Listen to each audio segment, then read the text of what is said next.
आज के वीडियो में जैव निम्नीकरणीय और अजैव निम्नीकरणीय पदार्थ में अंतर समझाएंगे। तो पूरी जानकारी के लिए मेरा पूरा वीडियो लास्ट तक देखिए और यदि अभी तक हमारे चैनल को सब्सक्राइब ना किया हो तो सब्सक्राइब जरूर कर लीजिए। चलिए पहले अंतर को देखते हैं। तो वह पदार्थ जो जैव प्रक्रम द्वारा अपघटित हो जाते हैं जैव निम्नीकरणीय पदार्थ कहलाते हैं। जैव प्रक्रम का मतलब है कि सूक्ष्म जीवों के द्वारा जो अपघटित हो जाते हैं उन्हें ही जैव निम्नीकरणीय पदार्थ कहा जाता है। इन लाइनों का मेरे शब्दों में अर्थ होगा कि ऐसे पदार्थ जो समय के साथ आसानी से गल जाते हैं उन्हें ही जैव निम्नीकरणीय पदार्थ कहते हैं।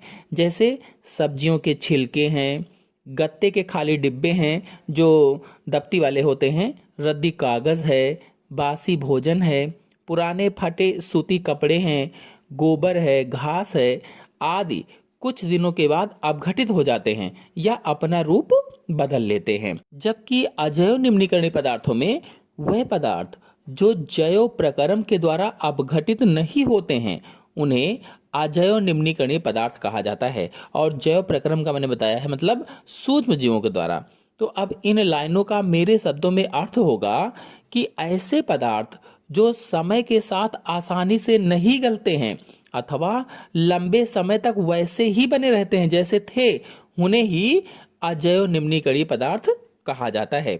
जैसे प्लास्टिक से बनी हुई जो वस्तुएं होती हैं, चाहे वो पॉलीथीन हो, चाहे दूध की थैली हो, दवा की बोतलें हों, टूटे फूटे जूते हों, पुराने फटे टेरिलॉन या नायलॉन के कपड़े हों आदि बहुत दिनों बाद भी अपना रूप नहीं बदलते हैं या बहुत दिनों बाद भी अपघटित नहीं होते हैं तो उन्हें ही अजैव निम्नीकरणीय पदार्थ कहा जाता है। दूसरे अंतर पर आते हैं। जैव निम्नीकरणीय पदार्थों पर सूक्ष्म जीव अपना प्रभाव डालते हैं और उन्हें सरल पदार्थों में बदल देते हैं।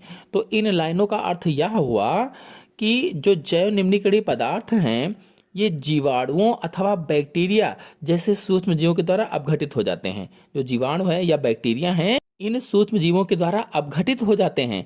जबकि जो अजैव निम्नीकरणीय पदार्थ हैं अजैव निम्नीकरणीय पदार्थों पर सूक्ष्म जीवों का प्रभाव नहीं पड़ता है और ये सरल पदार्थों में नहीं टूटते हैं। मतलब अजैव निम्नीकरणीय पदार्थ जीवाणुओं या बैक्टीरिया द्वारा अपघटित नहीं होते हैं, खत्म नहीं होते हैं। अगला अंतर है जैव निम्नीकरणीय पदार्थों को मिट्टी में दबाकर खाद के रूप में प्राप्त किया जा सकता है। कुछ जैव निम्नीकरणीय पदार्थ होते हैं जो दुर्गंध वगैरह फैला सकते हैं, बाकी शेष मिट्टी में दबाने से खाद के रूप में प्राप्त हो जाते हैं। जबकि अजैव निम्नीकरणीय पदार्थों को मिट्टी में दबाने से मृदा प्रदूषण होता है क्योंकि इनका अपघटन नहीं होता है, ये अपघटित नहीं होते हैं, गलते नहीं हैं, इसीलिए ये पर्यावरण को हानि पहुंचाते हैं।